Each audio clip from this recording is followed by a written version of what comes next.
और प्रहार में बात करेंगे जातीय जनगणना पर मचे संग्राम की। बिहार में जातीय गणना की रिपोर्ट सामने आने के बाद यूपी में भी इसको लेकर सियासत तेज हो गई है। समाजवादी पार्टी लगातार यूपी में कास्ट सेंसेशन कराने की मांग कर रही है। इसके साथ ही यूपी के डिप्टी सीएम केशव प्रसाद मौर्य ने कहा कि बीजेपी जातीय जनगणना के खिलाफ नहीं है। मौर्य ने कहा कि बीजेपी के लिए केवल चुनावी मुद्दा नहीं है, अगर कोई गरीब है तो उसे हर जरूरी सुविधाएं मिलनी चाहिए। केशव प्रसाद मौर्य ने विपक्ष की मांग को चुनावी शिगुफा करार दिया और कहा कि जनता ऐसे राजनीतिक दलों को नकार चुकी है। समाजवादी पार्टी हो, चाहे कांग्रेस पार्टी हो, चाहे कोई भी पार्टी हो, जो जाति जनगणना की बात कर रहे हैं, वो जाति के नाम पर सत्ता में रहते हुए न्याय नहीं किए, अपनी पार्टी में न्याय नहीं किए, सदैव पिछड़ों का दमन करने का काम किए हैं, विशेष तौर से अति पिछड़ों का दमन करने का काम किए हैं, उनके अधिकारों का हनन करने का काम किए हैं।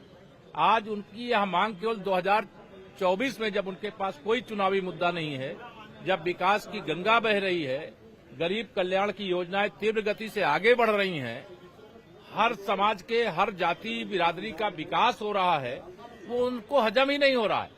इसलिए उनका हाजमा ठीक होगा 2024 में, जब 80 की 80 सीटों पर भारतीय जनता पार्टी गठबंधन की जीत होगी। सरकार का स्टैंड जनगणना को लेकर के, जनगणना कराना जाति के आधार पर या बिना जाति के आधार पर, ये भारत सरकार का काम है। उस पर भारत सरकार विचार करेगी। हम लोग जाति जनगणना के खिलाफ नहीं है। जनगणना के कार्यक्रम जो होने वो भारत सरकार से होने, राज्य सरकार से नहीं होने।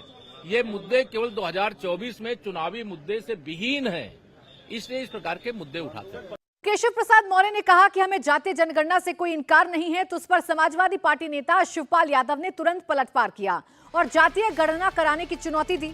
शिवपाल ने कहा कि उनकी पार्टी जाति आधारित गणना के पक्ष में है, लेकिन उन्होंने सवाल पूछा कि क्या बीजेपी के पिछड़े वर्ग के विधायक इसका विरोध कर पाएंगे।